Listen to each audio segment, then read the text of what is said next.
ដឹងថាចង់គួរតែស្ងប់ចិត្តត្រឹមអតីតមនុស្សដែលគេបង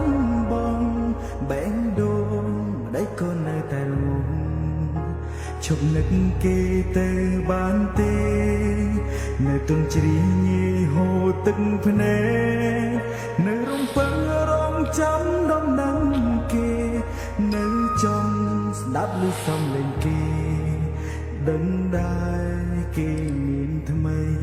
សង្សារខ្ញុំคล้ายជាសង្សារគេហើយគ្មានថ្ងៃដូចដើមវិញឡើយចិត្តអើយភ្លេចទៅល្ងងដល់ណាខួរក្បាលនេះក៏មិនដឹងខុសត្រូវរៀនរੂនៅគ្មានគេឈឺឆ្អែតហើយមិនដេញឡើយក៏មិនព្រមចាំអាណិតបេះដូងប្រេះស្រាំកុំរងចាំគេជុំនឹងគេដឹងទេមនុស្សគេអាក្រក់បើសិនពេលអាចយល់ថយក្រោយមិនបណ្ដោយឲ្យចិត្តឈឺទៀតឡើយប៉ុន្តែរឿងកើតឡើងទៅហើយយ៉ាងណាត្រូវទទួល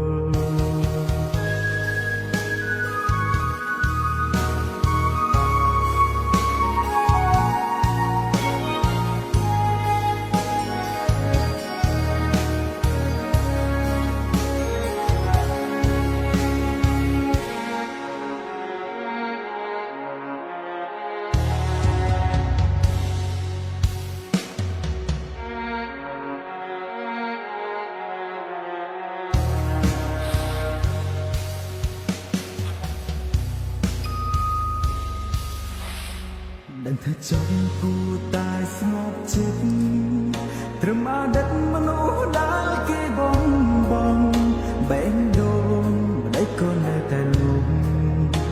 ឈប់នឹកគេទៅបានទេនៅទុនជ្រាយងាយហូរទឹកភ្នែកនៅរំពឹងរងចាំដំណឹងគេនៅចង់ស្ដាប់ឮសំឡេងគេដឹងដែរគេមានថ្មីសង្សារខ្ញុំคล้ายជាសង្សារគេហើយគ្មានថ្ងៃដូចដើមវិញឡើយចិត្តអើយភ្លេចទៅល្ងងដល់ណាខួរក្បាលនេះក៏មិនដឹងខុសត្រូវរៀនរੂនៅគ្មានគេឈឺឆ្អែតហើយមិនដេញឡើយក៏មិនព្រមចាំអាណិតបេះដូងប្រេះស្រាំកុំរងចាំគេជុំនឹងគេដឹងទេមនុស្សគេអាក្រក់បើសិនពេលអាចយល់ថយក្រោយមិនបណ្ដោយឲ្យចិត្តឈឺទៀតឡើយប៉ុន្តែរឿងកើតឡើងទៅហើយយ៉ាងណាត្រូវទទួលសង្សារខ្ញុំคล้ายជាសង្សារគេហើយគ្មានថ្ងៃដូចដើមវិញឡើយចិត្តអើយភ្លេចទៅល្ងងដល់ណាខួរក្បាលនេះក៏មិនដឹងខុសត្រូវរៀនរੂនៅគ្មានគេឈឺឆ្អែតហើយមិនដេញឡើយក៏មិនព្រមចាំអាណិតបេះដូងប្រេះស្រាំកុំរងចាំគេជុំនឹងគេដឹងទេមនុស្សគេអាក្រក់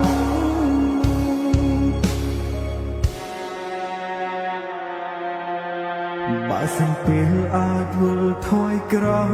យមិនបណ្ដោយឲ្យចិត្តឈឺទៀតឡើយប៉ុន្តែរឿងកើតឡើងទៅហើយយ៉ាងណាត្រូវទទួលប៉ុន្តែរឿងកើតឡើងទៅហើយយ៉ាងណាត្រូវទទួល